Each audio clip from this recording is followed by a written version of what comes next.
reflujo, como dice la palabra, es ir en contra de un flujo. El flujo normal que nosotros tenemos es desde la boca, el alimento tiene que pasar a través de este tubo, el esófago, a nivel del tórax, y es un tubo que lo único que hace es transmitir y propulsar la comida hacia el estómago.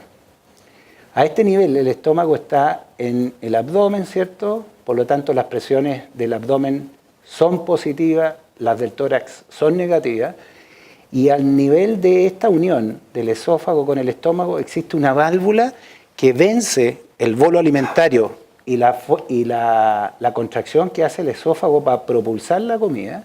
Hay una válvula que se vence, pero rápidamente esta válvula se tiene que cerrar para evitar el reflujo del alimento o del ácido en algún minuto del día.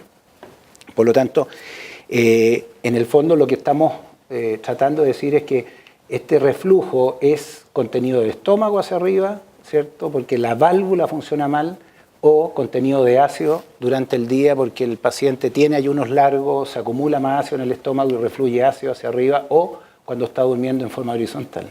La pirosis es este ardor que uno describe el paciente, algo que le arde no solamente en la parte alta del abdomen, sino que asciende hacia arriba. Y el otro síntoma es la regurgitación, es decir, el paciente siente que de repente devuelve algo de comida o en las mañanas amanece con un sabor amargo, un líquido amargo en la boca, y eso se llama regurgitación, es decir, desde el estómago hacia el esófago asciende contenido gástrico o ácido. Se dice que una vez al mes o 2 veces al mes tener este tema de pirosis o ardor es normal o está dentro de la fisiología en relación a alguna transgresión alimentaria, a un aumento de consumo de café o de alcohol. Pero cuando se produce o se presenta más de 2 veces al mes es patológico y uno debiera estudiarlo. Este gusto amargo en la boca en las mañanas también es otro síntoma que la gente relata. Un dolor torácico que muchas veces asusta y que la gente primero descarta algún infarto porque es un dolor de origen no cardíaco, pero se asemeja bastante y es muy parecido al infarto agudo miocardio.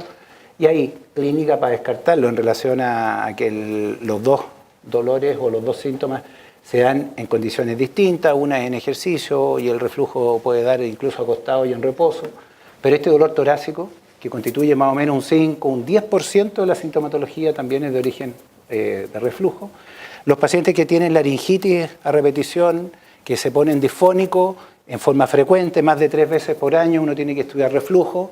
Hay un porcentaje de esta enfermedad que la diagnostica el otorrino, cuando uno va al otorrino porque tiene dolor de garganta o irritada la garganta o se puso afónico, y el otorrino a uno le detecta que tiene laringitis, inflamación de las cuerdas vocales que se produce fundamentalmente por el ácido que asciende en las noches, asciende hasta las cuerdas vocales y le irritan.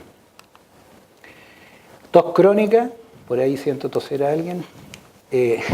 Tos crónica, asma de comienzo tardío, en relación a asmas que aparecen después de los 30 años, uno tiene que estudiar, porque el ácido durante la noche puede llegar hasta los bronquios, irritarlos y producir un cuadro similar a lo que es asma, y pacientes tosedores crónicos durante la mañana, que tosen en la mañana y se les pasa durante el día, muchas veces es irritación de este ácido que llega a los bronquios y produce esta broncoconstricción y la tos crónica, que es una tos bien molesta.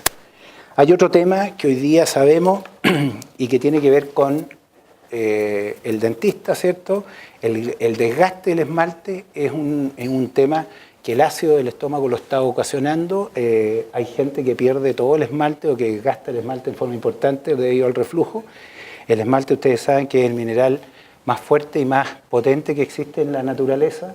La única forma de que el dentista trabaje nuestro esmalte es a través de puntas de diamante, que es la fresa que usan, y ese es el único metal, el diamante, el que puede destruirlo. Pero el ácido a largo plazo destruye también el esmalte, y hoy día los dentistas observan, digamos, esmaltes gastados y los mandan a estudiar a gastro a estos pacientes. Tenemos los síntomas, la clínica del paciente y, como les decía, el diagnóstico siempre es clínico. Nosotros no nos fijamos en hacer algún examen para diagnosticar reflujo. Cuando el paciente tiene estos síntomas de acidez, pirosis o fuego, es reflujo, sobre todo si se da más de 2 o 3 veces por semana. De tal modo que lo que vamos a ver desde el punto de vista de exámenes tiene que ver un poco para certificar cuánto es el daño que está haciendo este ácido en el esófago. Y por eso pedimos la endoscopía. La endoscopía lo que a nosotros nos informa es si ese esófago, porque hay una cantidad de esófago que es resistente al ácido, que no avisa, que no duele, si ese esófago tiene ya daño, si hay inflamación, qué grado de inflamación tiene, podría decirnos y orientarnos también la presencia de una hernia yatal, que es una patología que está relacionada con el reflujo, de tal modo que la endoscopía es muy útil, hace biopsia, diagnosticamos si esta inflamación del esófago ya va muy adelantada y tiene algo más que la simple inflamación, que requiere que ese reflujo se trate en forma agresiva. Y en general la radiografía de esófago, estómago, bueno, que es tomar un trago de medio contraste, remeda todo lo que es la alimentación, puede darnos una visión topográfica, anatómica, de lo que es el esófago, cómo avanza este medio contraste, y al paciente lo pone en horizontal, patas para arriba, y uno ve si ese líquido vuelve hacia el esófago y hasta dónde llega, para tratar de explicar la clínica, la sintomatología que puede tener el enfermo. O sea, son dos exámenes que ayudan a diagnosticar severidad del reflujo, ¿cierto? Y el otro examen, que es un poquito molesto y que a la gente le cuesta hacer, es este examen de ver a través de una sonda que se instala en el esófago y queda instalada y se saca a través de la nariz con un receptor acá que va midiendo todas las veces que el ácido durante el día se devuelve hacia el esófago. Ese es el pH 24 horas, la máquina después detecta toda esta información, la grafica y nosotros podemos definir si tiene un reflujo patológico en relación al porcentaje de acidez que tiene durante el día el paciente. Y el otro examen, que se parece mucho, pero se hace en 30 minutos y no en 24 horas, es un examen que informa sobre el esófago, el motor, este músculo, cómo funciona propulsando la comida, y ve si esta válvula está funcionante o no, o sea, mide la presión de la válvula que debe cerrar en esta zona. Y por otro lado, que es lo más importante para nosotros, es que es capaz de detectar si hay alguna otra enfermedad del esófago, motor, trastorno motor, que se parezca al reflujo, pero que no es reflujo. Y eso es súper importante, porque cuando uno tiene un diagnóstico de reflujo y tiene que hacer alguna intervención o algún procedimiento para ir a mejorar este reflujo, lo más importante es tener el diagnóstico de que no hay ningún otro trastorno motor, porque uno puede agravar la sintomatología y complicar al enfermo. Yo diría que son estos 4 exámenes, son las 4 patas de la mesa que nosotros siempre decimos que es importante tener para poder ofrecerle al paciente algún manejo, algún tratamiento que le pueda solucionar esto definitivamente con un procedimiento quirúrgico, o el paciente está destinado a hacer un tratamiento que maneje toda esta sintomatología y que sepa que los controles y la endoscopía en forma periódica es lo importante.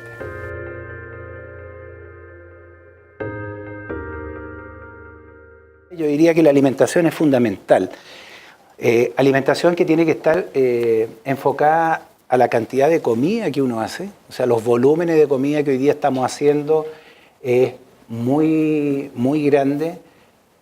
Es probable que si uno disminuye la mitad del volumen de la alimentación que ocurre fundamentalmente a la hora de almuerzo y a la hora de comida, es más que suficiente para los requerimientos de energía y calorías que necesita el organismo, pero hoy día los volúmenes de comida tienen mucho que ver con el reflujo, porque al repletar el estómago, lo que hace es deformar esta zona de la unión del esófago con el estómago y hacer que esta válvula no funcione. De tal modo que, sobre todo en las noches, los volúmenes de comida tienen que ser muy, muy, muy bajos para evitar que esta zona, digamos, por aumento de presión adentro, deje de hacer funcionar la válvula.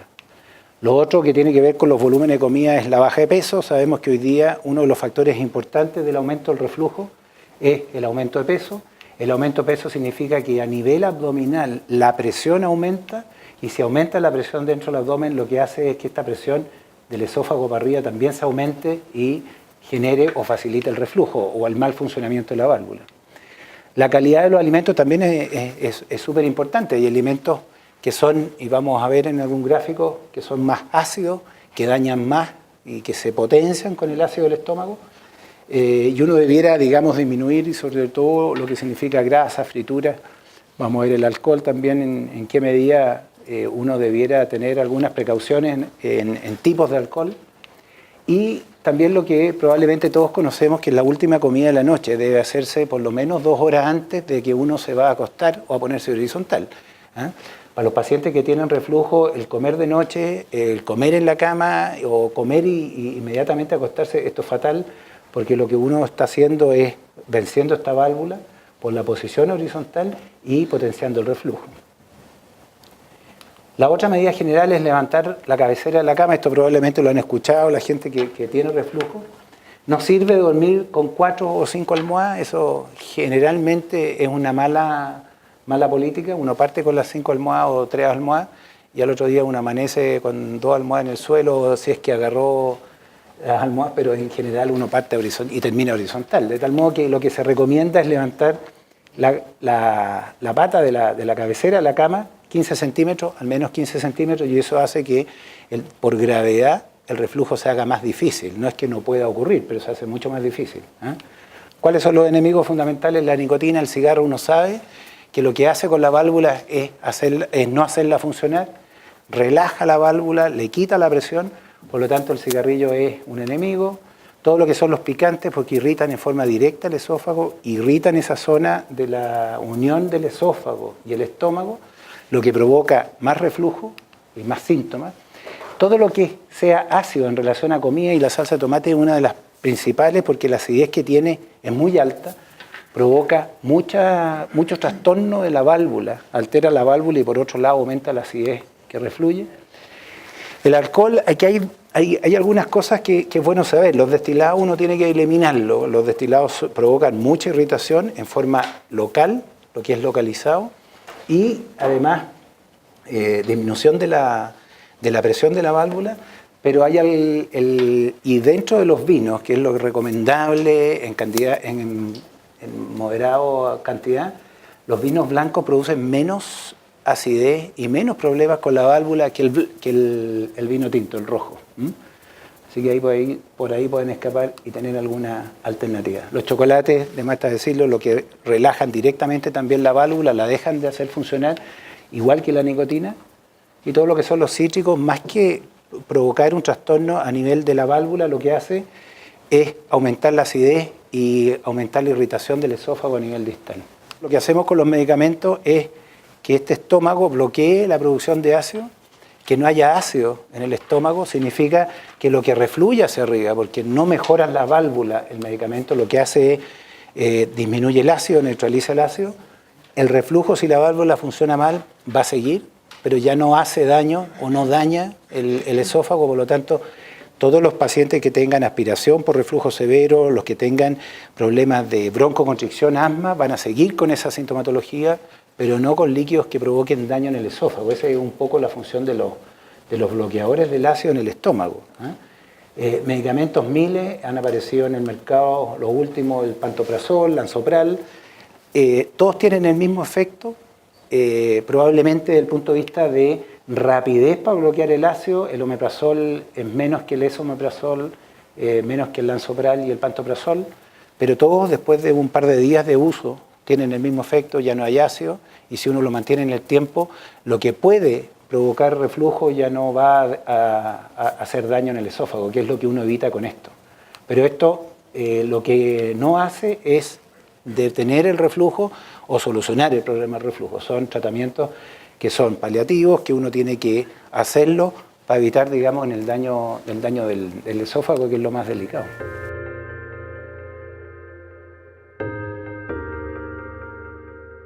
Un par de palabras de la cirugía. Como les decía, cuando uno estudia 10 pacientes, hay 2 que tienen una buena indicación de cirugía porque hay una hernia yatal que está provocando y facilitando el reflujo, o hay una válvula que funciona mal y quirúrgicamente uno puede crear una válvula en relación con el estómago. Y en general hacemos cirugías cuando hay fracaso de tratamiento médico. El paciente se trata, deja el tratamiento médico, vuelve el reflujo, o un paciente que es joven, que tiene 20, 30 años de tratamiento, 40 años de tratamiento, y hoy día sabemos que más de 20 años de cualquier bloqueador de ácido empieza a provocar problemas en el organismo porque hay efectos secundarios que no conocíamos y que hoy día empezamos a saber. De tal modo que ahí hay un tema también en relación a la gente joven que decide no tener o usar medicamentos, y uno también tiene que enseñar de que hoy día más de 20 años de tratamiento de omeprazol no es bueno, no es saludable y provoca algunos problemas que podemos conversar después. Cualquier complicación de reflujo que tenga úlcera esofágica, que haya sangrado, es indicación por lo menos de proponer una alternativa quirúrgica, y estudiando al enfermo uno puede saber si que va a andar bien con la cirugía o no. Los pacientes, como veíamos, de hernia yatal, esto significa que el orificio por donde pasa el esófago al abdomen se dilató, y eso hace que el estómago fluya o migre hacia el tórax, y haciendo funcionar mal esta válvula. Por lo tanto, la hernia yatal es una de las indicaciones. Todos los reflujos gastroesofágicos no tienen por qué tener hernia. Paciente que se viene a operar de la vesícula, nosotros habitualmente como médicos y cirujanos digestivos siempre interrogamos la alternativa de reflujo. Existe una relación entre sacar la vesícula y agravar el reflujo por un reflujo biliar que ocurre, digamos, a nivel del estómago y el esófago, hasta en un 25% de los enfermos, de tal modo de que cada 4 enfermos hay uno que se agrava su reflujo. Por lo tanto, el preguntar por reflujo en un paciente que se va a operar de vesícula obliga, así lo tiene, estudiarlo bien para solamente sacar la vesícula o proponerle alguna alternativa, que el tratamiento demora 1 hora más, pero uno soluciona 2 cosas y no agrava el reflujo. En general, un paciente que tiene menos de 50 años y que se presenta con sintomología de reflujo, es importante estudiarlo, no para perseguir la cirugía, sino que para ofrecerla si es que está indicado para evitar el tratamiento de largo plazo.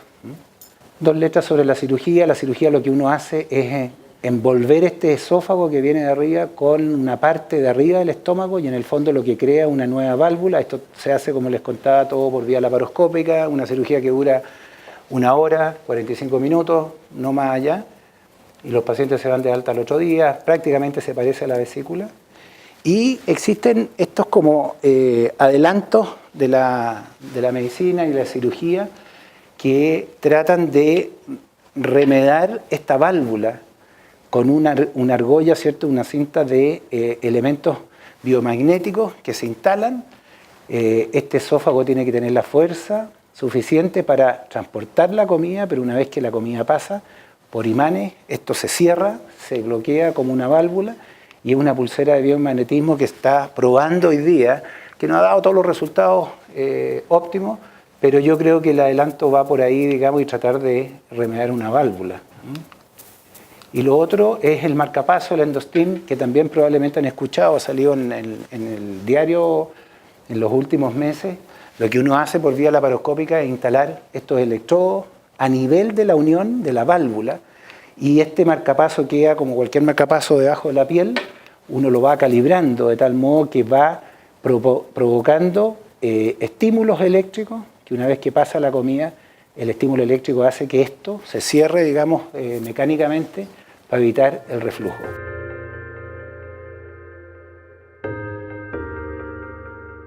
La prevención hoy día está orientada fundamentalmente a disminuir el peso. Si es que uno tiene sobrepeso, un paciente con reflujo debe y está obligado a bajar de peso. Está más de decir que las curvas de peso en relación a la talla están escritas, por lo tanto lo que sobre en peso va a ser muy beneficioso para que esta válvula funcione en otras condiciones. El no acostarse inmediatamente después de comer es una cultura que los anglosajones la llevan muy bien. Ellos comen a las 5 o 6 de la tarde, se acuestan 9 de la noche. Nosotros comemos y nos acostamos. Ese es un tema probablemente cultural. Llegamos muy tarde, llegamos tarde después de un ayuno bastante largo, acostumbramos a almorzar y después pasamos de largo hasta llegar a comer en la noche. Nos comemos la mitad del refrigerador y nos vamos a acostar, y eso significa estresar la válvula y provocar reflujo si la cantidad de comida fue muy alta. Evitar algunos alimentos.